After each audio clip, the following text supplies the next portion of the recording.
kalau di awal pemerintah kita, di awal bulan-bulan pertama kita tidak melakukan efisiensi penghematan besar-besaran, kita sekarang tidak punya.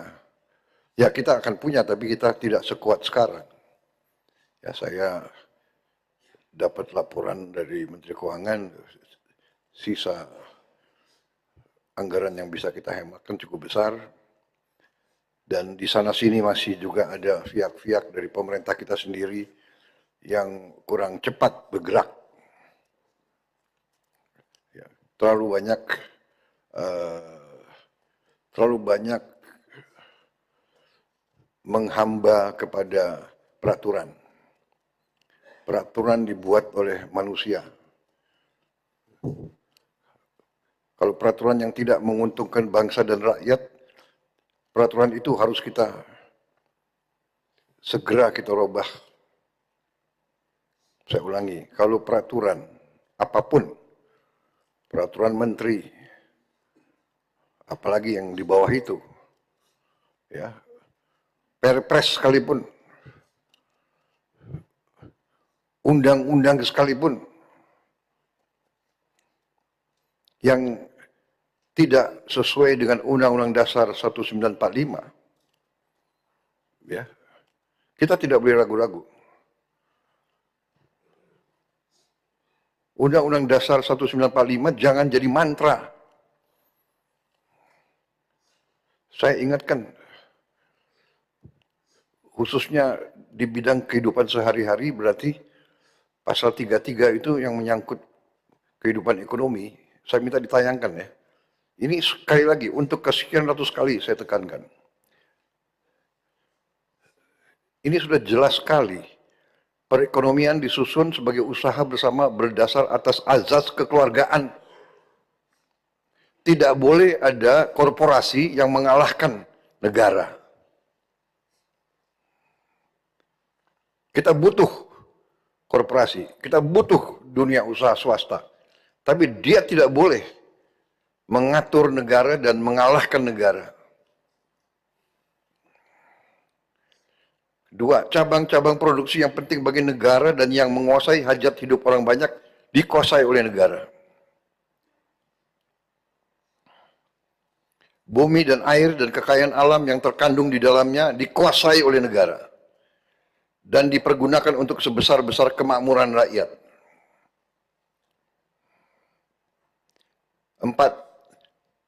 Perekonomian nasional diselenggarakan berdasar atas demokrasi ekonomi dengan prinsip kebersamaan, efisiensi berkeadilan, berkelanjutan, berwawasan lingkungan, kemandirian, serta dengan menjaga keseimbangan kemajuan dan kesatuan ekonomi nasional.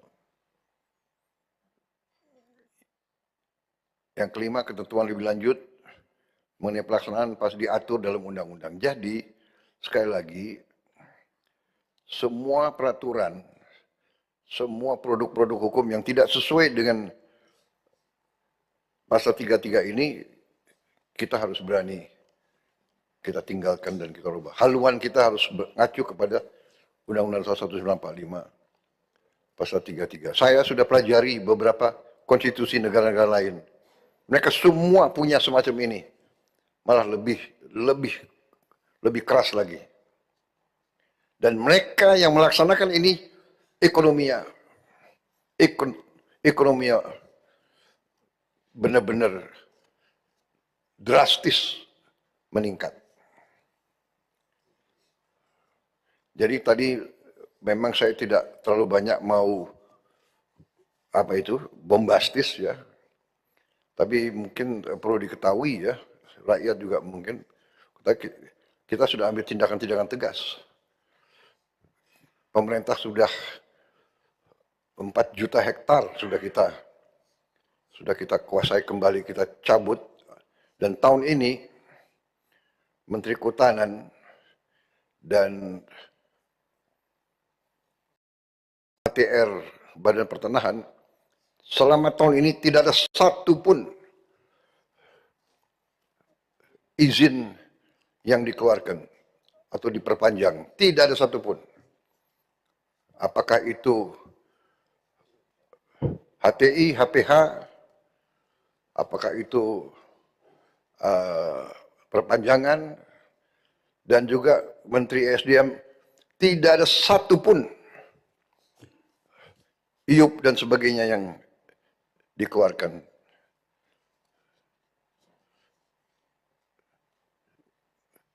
Karena kita akan review, kita akan kaji kembali yang tidak sesuai dengan pasal 33, yang tidak menguntungkan rakyat, kita tidak boleh ragu-ragu.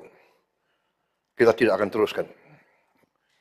Ya, kita berpegang kepada itu, saya berpegang kepada ini, bumi dan air dan kekayaan alam yang terkandung dikuasai negara, dipergunakan oleh sebesar-besar kemampuan rakyat. Kalau mereka yang megang konsesi menyalahgunakan,